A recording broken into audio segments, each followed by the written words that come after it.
90 రోజుల కోర్సు పూర్తి చేస్తే చాలు 100% ప్లేస్మెంట్ సపోర్ట్ తో సాఫ్ట్వేర్ జాబ్ మీ సొంతం. వెంటనే కోడ్ జ్ఞాన్ డెస్టినేషన్ ని సంప్రదించండి. మహాదేవ శ్రీమాత్ర నమః. Welcome to our channel. March నెలలో ద్వాదశ రాశులకు సంబంధించి మరి ఇదే మార్చి నెలలో మనకు షష్టగ్రహ కూటమి అనేటువంటిది ఏర్పడబోతూ ఉన్నది. 6 గ్రహాలు కూడా కలవబోతున్నాయి. సో దీన్ని బేస్ చేసుకొని ద్వాదశ రాశుల వారికి ఏ విధమైనటువంటి పరిస్థితులు ఉండబోతున్నాయి, మరి వృశ్చిక రాశి వారికి గత సంవత్సరంలో గత 2-3 సంవత్సరాలలో ఉండేటువంటి విధంగానే ఉందా, మరి ఇక్కడ మిథున రాశి వారికి కానీ, అదేవిధంగా కర్కాటక రాశి వారికి కానీ, వృషభ రాశి వారికి కానీ, ఇలా కొన్ని రాశుల వారు ఎంతో ఇబ్బందికరమైనటువంటి సంఘటనలలో ఉన్నారు. ఈ యొక్క తులారాశి వారు కూడా కనుక కంప్లీట్గా మరి ఎవరికి బాగుంది ఈ యొక్క మార్చి నెలలో అనేటువంటిది చూసుకునే దానికంటే ముందు ఖచ్చితంగా చెప్తున్న ఒక విషయము, మీ జన్మనామం ఏమిటి, నక్షత్రం అంటే మీ నామం నక్షత్రం యొక్క మీ యొక్క పేరు ఏ అక్షరంతో మొదలవుతుంది, అదేవిధంగా మీ జన్మనామం ఏమిటి, ఈ రెండు కూడా చూడాలి. రెండిటితో పాటు గోచారము గ్రహచారము చూస్తూ, అదేవిధంగా జాతకంలో నడిచేటువంటి దశ అంతర్దశలను చూస్తూ, మీరు జన్మించినటువంటి డేట్ ఏమిటి, మీ లక్కీ నెంబర్ ఏమిటి, అన్లక్కీ నెంబర్ ఏమిటి. ఉదాహరణకు నెంబర్ 5లో జన్మించినటువంటి వారికి బుధవారం ఎంత అదృష్టం, అదేవిధంగా నెంబర్ 1లో జన్మించినటువంటి వారికి ఆదివారం. ఇలా వారికి అంటే జస్ట్ ఇది ఇలా ఇంకా కొన్ని డేట్స్ ఉంటాయి. ఇవి అన్లక్కీ ఏమిటి, ఆదివారం జన్మించినటువంటి వారికి శనివారం. సో నెంబర్ 8 అన్లక్కీ, అదేవిధంగా 17. ఇట్లా అంటే ఈ రెండు సంఖ్యాశాస్త్రము ఆస్ట్రాలజీ రెండింటి పరంగా చూసుకొని జాతకము ముందుకు వెళ్ళడం వల్ల ఖచ్చితంగా జరుగుతుంది, జరిగేది, మనకు జరగబోయేది 100కు 200% మనం అక్యురేట్గా కూడా చెప్పవచ్చును. నెంబర్ ఆఫ్ ఛానల్స్లో కూడా మనము చాలా అంటే చాలా అద్భుతమైనటువంటి వీడియోస్ అందించినటువంటి వారము. నేను మీ మురళీధర్ శర్మ. తప్పకుండా మరి ఈ ద్వాదశ రాశుల వారికి సంబంధించి మరి ఈ యొక్క మార్చి నెలలో ఏ విధంగా ఉండబోతుంది అనేటువంటిది ఇందులో క్లుప్తంగా తెలుసుకుందాం. ధనస్సు రాశి వారికి ఆల్ ద బెస్ట్. ముందుగా ఎందుకు అంటే మీ ఓపికకు, మీరు పడేటువంటి కష్టానికి, మీకు జరిగినటువంటి అవమానాలకు, మీకు జరిగినటువంటి ఇబ్బందికరమైనటువంటి సంఘటనలు, ఊహించని సంఘటనలు 22లో కానీ 24లో కానీ,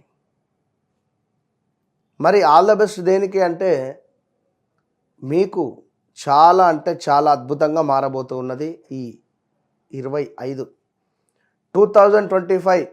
ధనస్సు రాశి వారిది అనేటువంటి విషయాన్ని మీరు ఖచ్చితంగా కూడా గమనించుకునేటువంటి ప్రయత్నం చేయండి. ఇక్కడ ఏదో అందరూ చెప్తూ ఉన్నారు, ఇక్కడ అర్ధాష్టమ శని, అష్టమ శని, ఏలినాటి శని. ఇప్పటి వరకు కూడా వృశ్చిక రాశి వారు అర్ధాష్టమ శనిని అనుభవించారు. ఇప్పుడు వీరికి అర్ధాష్టమ శని రాబోతుంది. ఓకే, అర్ధాష్టమ శని ఓకే, దాని గురించే మాట్లాడుతున్నారు.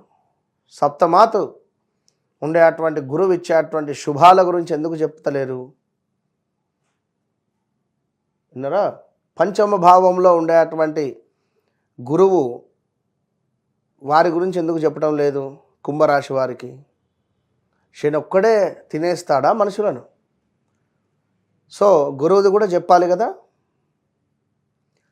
కనుక 100% ధనస్సు రాశి వారికి వ్యాపార రీత్యా, ఉద్యోగ రీత్యా ఖచ్చితంగా ఏదో ఒక శుభము జరగబోతూ ఉన్నది. ఇది గమనించుకోండి. బ్యాడ్ ఈవెంట్స్ ఉంటవి, బట్ బ్యాలెన్సింగ్ ఖచ్చితంగా. శనిశ్చరుడు 2.5 సంవత్సరాలలో ఇచ్చేటువంటి బాధ గురువు 1 ఇయర్లోనే సంతోషాన్ని ఇస్తాడు. ఈ 1 ఇయర్లో పడేటువంటి సంతోషము ఈ 2.5 సంవత్సరాలు పెద్ద మనకు బాధ అనిపించదు. ఏదో ఒక ఫీలింగ్, మన ఫీలింగ్ అంతే. ఎవరో ఫీల్ కావాల్సిన ఒక చిన్న సంఘటన జరుగుతుంది బాస్, ఏది జరగదు. విన్నరా?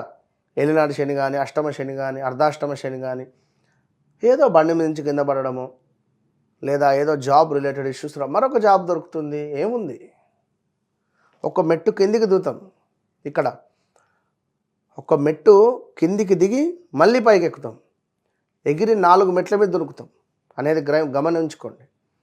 కనుక తప్పకుండా ధైర్యంగా ఉండండి. సబ్జెక్ట్ ఉండేటువంటి వారితో అపాయింట్మెంట్ తీసుకొని మాట్లాడండి. సబ్జెక్టు అనేటువంటిది ఒక అద్భుతం. ఎంబీబీఎస్, ఎండి, ఎండిఏ, ఆర్ఎంపీ. కనుక అది గమనించుకోండి. ఇప్పుడు ఈ యొక్క ధనస్సు రాశి వారికి కార్యాలలో కొంత ప్రతికూలత ఉంది. అదేవిధంగా కొంత మనకు ఆరోగ్య క్షీణత, మానసిక ఆందోళన, కుటుంబ కలహాలు ఉన్నవి. సూర్యునికి ఆరాధించండి. ఇంట్లో కొంత చిరాగ్గా ఉండే పరిస్థితి ఉంటుంది. ప్రతిరోజు కూడా రాగి చెంబులో మీరు నీరును పోసి మందార పువ్వు వేసి ఆ యొక్క సూర్య భగవానునికి అర్ఘ్యం విడిచిపెట్టండి, లేదా తులసి చెట్టు దగ్గర విడిచిపెట్టండి. బెల్లము నీటితో సూర్య భగవానునికి అభిషేకం చేయండి. జిల్లేడు పుష్పాలతో ఈశ్వరుణ్ణి శరణు కోడండి. సూపర్ రిజల్ట్ ఇస్తాడు. జిల్లేడు యొక్క వేరు దొరికితే సేకరించుకొని దగ్గర పెట్టుకోండి. ఎక్సలెంట్ అంటే ఎక్సలెంట్గా రిజల్ట్ ఉంటుంది. ఎలాంటి నెగిటివ్ దృష్టి కూడా మనకు ఉండదు.